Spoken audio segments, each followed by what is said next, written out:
बिस्मिल्लाहिर्रहमानिर्रहीम, अस्सलामुअलैकुम। देसी टीवी यूएसए के साथ मैं हूं ताबिंदा गुल। आई नजर डालते हैं अब तक की अहम खबरों पर।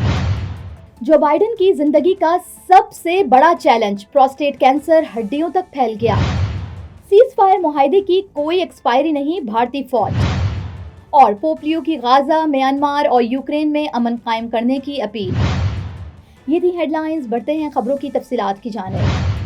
नाज़रीन, यहाँ पे आपको एक अफसोसनाक खबर से आगाह करते हैं कि साबिक अमेरिकन सदर जो बाइडन को प्रोस्टेट कैंसर की तशखीस हुई है, जो हड्डियों तक फैल चुका है।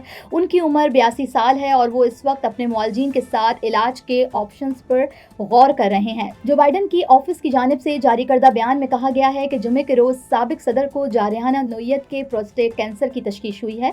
तिब्बी रिपोर्ट्स के मुताबिक इस बीमारी का फैलाव हड्डियों तक हो चुका है, जिसके बाद बाइडन और उनके अहले खाना ने अपने मुआलजीन से मशवरा किया है ताकि इलाज के मुख्तलिफ ऑप्शंस पर गौर किया जा सके। जो बाइडन की सदारत की मुद्दत 20 जनवरी को खत्म हुई थी और उस वक्त साबिक सदर अवामी जिंदगी से किसी हद तक अलग हो चुके हैं। ताहम उनकी सेहत के हवाले से ये नई तशखीश उनके मद्दाहों और आलमी रहनुमाओं के लिए तशवीश का बाइस बनी है। भारतीय फौज ने कहा है कि 12 मई को पाकिस्तान और इंडिया के दरमियान तय पाने वाली जंगबंदी मुआहदे की कोई एक्सपायरी डेट नहीं। भारतीय फौज की जानिब से जारी बयान में कहा गया है कि इतवार को DGMOs की बातचीत तय नहीं थी। जहां तक दोनों मुल्कों के डायरेक्टर जनरल्स मिलिट्री ऑपरेशन के दरमियान होने वाली जंगबंदी मुआहदे की बात है तो उसकी मियाद खत्म होने की कोई तारीख नहीं। Neurological care is a pressing healthcare challenge in Pakistan.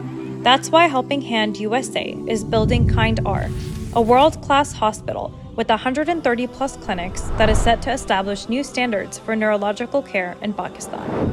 As the first phase nears completion, anticipation is growing for the launch in the second half of 2025. Give zakat and sadaqah through Helping Hand USA today and join this historic endeavor to redefine future healthcare in Pakistan. नाजरीन, यहाँ पे आपको बताते हैं कि Catholic मसीहों के Peshwa polio ने हलफ उठाने के बाद गाजा, म्यांमार और यूक्रेन के मुतासरीन के लिए दुआ की और आलमी बरादरी से गाजा, म्यांमार और यूक्रेन में अमन कायम करने की अपील कर दी है। पोलियो ने कहा कि गाजा में मुश्किलात से दो चार लोगों को नहीं भूल सकते।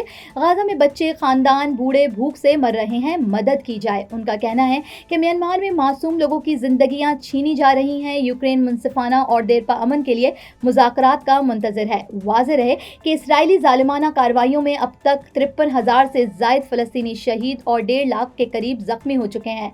सेहनी फोर्सेस ने गाजा को तबाह करके रख दिया है। लाखों लोग हिजरत करने पर मजबूर हो गए हैं। नाजरीन, अब तक के लिए इतना ही। मिलते हैं अगले बुलेटिन में कुछ मजीद खबरों के साथ। देखते रहिए देसी टीवी यूएसए, DTV NN, हमारा OTT प्लेटफॉर्म DTV Flix, जहां आप 3,000 से जायद चैनल देख सकते हैं। So stay tune and stay with us. You came to this country for a brighter future for you and your loved ones. You've made it this far. Now it's time to become a citizen. With citizenship, you gain the right to vote, access to federal jobs, the ability to keep your family closer, and the freedom to travel with a U.S. passport. These are just a few of the benefits waiting for you when you become eligible. We're here to help you through the process with free resources and personalized guidance. Together, we can make it easier. Get started at becomeacitizentoday.com.